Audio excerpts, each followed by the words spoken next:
स्वामी समर्थ महाराजांच्या चरणी त्रिवार वंदन करून आजच्या विषयाला मी सुरुवात करत आहे। आज आपण एका महत्त्वाच्या विषयावर बोलणार आहोत। आपल्या आयुष्यात नेहमी प्रॉब्लेम येतच असतात। प्रॉब्लेम येणं ही स्वाभाविक गोष्ट आहे, परंतु या प्रॉब्लेम मधून आपण बाहेर कसं पडायचं त्याचा आपण विचार जास्त करत नाही। नेहमी आपण आलेल्या प्रॉब्लेमचं सोल्युशन काढण्याच्या प्रयत्नात असतो, त्यामुळे दुसरा प्रॉब्लेम लगेच उभा राहतो। म्हणून कधीही आपण नेहमी आलेल्या प्रॉब्लेमचं सोल्युशन न काढता तो प्रॉब्लेम कशामुळे आलेला आहे त्याचं नेहमी आपण सोल्युशन काढलं पाहिजे। उदाहरणार्थ द्यायचं झाला तर आपल्याला कधीतरी सर्दी ताप खोकला येतो। तो सर्दी ताप खोकला कशामुळे आलेला आहे याचा जर आपण विचार केला आणि त्याचं जर सोल्युशन काढलं तर पुन्हा कधीही त्या प्रकारचा सर्दी खोकला ताप येणार नाही। परंतु आपण नेमकं काय करतो की आपल्याला सर्दी खोकला ताप आला की आपण तात्पुरतं तेवढ्यापुरतं एक औषध घेतो आणि ते तसंच दाबून ठेवतो, पण सर्दी खोकला कशामुळे आलेला आहे तिकडे आपण बघतच नाही। त्यामुळे आपला प्रॉब्लेम तसाच राहतो आणि त्या प्रकारचे पुन्हा पुन्हा सर्दी खोकला ताप वगैरे आपल्याला येऊ शकतो। याच पद्धतीने आपल्या सुद्धा आयुष्यामध्ये अशाच प्रकारचे काही प्रॉब्लेम येणार असतात। उदाहरणार्थ आपलं आयुष्य 60, 70, 80 वर्षाचं आहे आणि 60, 70, 80 वर्षाच्या आयुष्यामध्ये 1-1.5 लाख प्रॉब्लेम फेस करणं हे आपल्या आयुष्यात लिहिलेलं आहे किंवा ते आपल्याला करायचं आहे, हे आपल्या आयुष्याचं एक टार्गेट असतं। मग ते जे प्रॉब्लेम आपल्या आयुष्यात येणार आहेत ते तसेच पेंडिंग ठेवायचे का आपल्या आयुष्यात एक एक भोगून त्याचे भोगून त्रास सहन करून संपून टाकायचे? तर संपून टाकले गेले पाहिजे।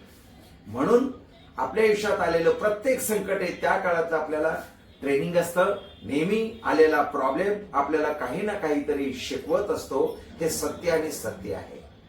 म्हणून प्रॉब्लेमचं सोल्युशन काढण्यासाठी आपल्याला नॉलेजची गरज आहे। म्हणून प्रत्येक समस्येवर मात करणारं एकमेव शस्त्र म्हणजे नॉलेज, नॉट मनी। पण आपण नेमकं उलट करतो। आपल्याला वाटतं की पैशामुळे आपला प्रॉब्लेम सॉल्व्ह होईल, पण पैशामुळे कोणताही प्रॉब्लेम आपला सॉल्व्ह होत नाही, उलट वाढत राहतो। आपण नेहमी पैशाच्याच पाठीमागे पळतो आणि पैशामुळे पैसे कमवण्याच्या नादामध्ये किंवा पैशाच्या पाठीमागे पळल्यामुळे आपल्याला दुःख अधिक निर्माण होतं। पैसा हा तितकाच आयुष्यामध्ये महत्वाचा आहे, परंतु केवळ आणि केवळ पैसे कमवण्यासाठीच आपलं जीवन आहे का? तर इतर गोष्टीसाठी सुद्धा आपलं जीवन आहे ना। मग त्या इतर गोष्टीमध्ये सुद्धा आपण गेलं पाहिजे। काल आमच्याकडे एक व्यक्ती आला होता आणि तो थोडासा डिप्रेशन मध्ये होता। आता त्याचं 37 वय वर्ष आहे, अजून विवाह झालेला नाही आणि त्याला इतर गोष्टीतलं नॉलेज नाही। इतर गोष्टीतलं म्हणजे व्यावहारिक नॉलेज नाही। त्याचे आई आणि वडील असं म्हणतात की तो तर MBA झालेला आहे, त्याच्या हाताखाली 20-25 माणसं काम करतात, तो मॅनेजर आहे आणि त्याला तुम्ही नॉलेज नाही असं कसं म्हणता? आणि तो पण म्हणाला की माझा ओरा एवढा आहे, मग मी 20-25 माणसांची कमांड कशी काय घेऊ शकतो, तर त्यांना मी कसं काय हँडल करू शकतो?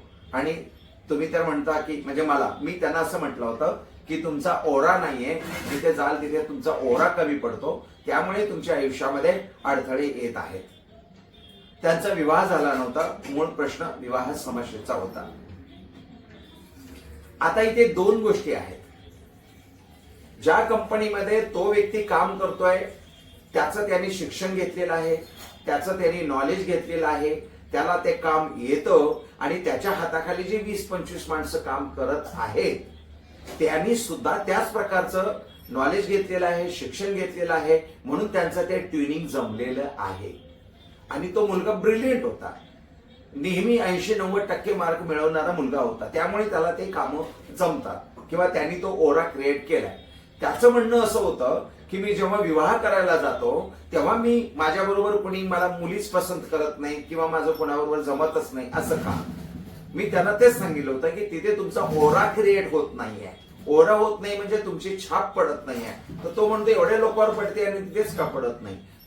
माझा सांगण्याचा उद्देश हाच होता की आपण नेहमी आलेल्या प्रॉब्लेमचं सोल्युशन काढण्याचा प्रयत्न करतोय. प्रॉब्लेम कशामुळे येतोय त्याच्याकडे आपण डुंकून सुद्धा बघत नाही.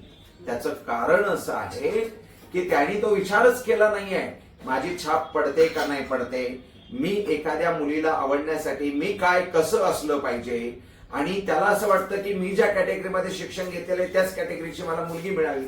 जर त्या व्यक्तीने ज्या कॅटेगरीचं शिक्षण घेतलेलं आहे तर तसा तो असायला पण पाहिजे ना. त्या कॅटेगरीचं त्याला नॉलेज असलं पाहिजे, त्या कॅटेगरीचं सोशल नॉलेज असलं पाहिजे, त्या कॅटेगरीचं त्या पत्नी बरोबर कसं वागायचं, कसं बोलायचं, किती तिला वेळ दिला पाहिजे, ह्या सगळ्या गोष्टींचं नॉलेज असलं पाहिजे ना. त्याला कॉमन सेन्स अजिबातच नव्हता. म्हणजे त्या व्यक्तीला फक्त आणि फक्त प्रॅक्टिकली नॉलेज कमी आणि पुस्तकी नॉलेज जास्त. त्यामुळे त्याला मुली 2-3 भेटीमध्ये रिजेक्ट करायच्या. अशा 20 ते 22 मुली झालेल्या आहेत. म्हणून नेहमी आपण कधीही प्रॉब्लेम कशामुळे येत आहे त्याचं सोल्युशन काढलं पाहिजे. आपण कधीही आलेल्या प्रॉब्लेमचं सोल्युशन काढू नये. म्हणून आपण जर अशा पद्धतीमध्ये अडकला असाल तर नेहमी आपण सोल्युशन येणाऱ्या प्रॉब्लेमचं न काढता कशामुळे प्रॉब्लेम येतोय त्याचं सोल्युशन नेहमी काढलं पाहिजे. आणि कोणीही व्यक्ती कमी नसतो आणि कोणीही व्यक्ती जास्त नसतो. परंतु त्यांनी जर ठरवलं मला हे शिकायचं आहे, मला हे करून दाखवायचं आहे, तर सर्व पॉसिबल असतं. Everything is possible. परंतु आपल्याला असं वाटतं अरे ते मला जमेल की नाही, ते मला येईल की नाही, आणि मी एवढं शिकलोय. अरे शिकलो म्हणजे काय केलं, काय केलं, काय अक्कल आहे तुला, कसली अक्कल आहे. साधी एक मुलगी तुला पटवू शकत नाही. तू MBA झाला, तुझ्या हाताखाली 25 माणसं कमी कामं करतात, म्हणजे काय केलंस तू. तर काय केलं म्हणजे विवाहासाठी एक मुलगी तुला मिळत नाहीये, तुझ्या कमी कॅटेगरीची तुला चालत नाहीये. का नाही चालत आहे, तुला तिला सांभाळून घ्यायचं नाहीये, ऍडजस्ट करून घ्यायचं नाहीये, तिनेच तुला ऍडजस्ट करून घेतलं पाहिजे का. आणि आई पण मोठं तोंड घेऊन म्हणते की नाही नाही माझ्या मुलाला सांभाळून घेणारी एखादी मुलगी पाहिजे. अरे तुझा मुलगा काय आहे, MBA आहे ना, मॅनेजर आहे ना, आणि तरी तुझ्या मुलाला सांभाळून घेणारी मुलगी पाहिजे. तुम्ही असं का म्हणत नाहीये आम्ही सगळी जण मिळून एखाद्या मुलीला सांभाळून घेऊ, कमी शिकलेली असली तर आमच्या घरात चालेल, असं का म्हणत नाहीये. तर इथे आपला प्रॉब्लेम आहे. नेहमी आपण आपल्या बाजूने विचार करतोय, दुसऱ्याच्या बाजूचा विचारच करत नाही. खरं तर ह्या सर्व गोष्टी मी सांगण्याचा तुमच्या समोर उद्देश आहे. माझ्याकडे अशा वेगवेगळ्या प्रकारची माणसं येतात आणि मग त्यांचे अनुभव ऐकून मला असं वाटतं की या प्रकारचे अजून सुद्धा व्यक्ती असतील, अजून सुद्धा माणसं असतील, किमान हा व्हिडिओ बघून त्यांना सुद्धा थोडंसं ज्ञान प्राप्त होईल, त्या उद्देशाने मी ह्या गोष्टी आपल्याला समजून सांगत आहे. बाकी दुसरा विषय नाही.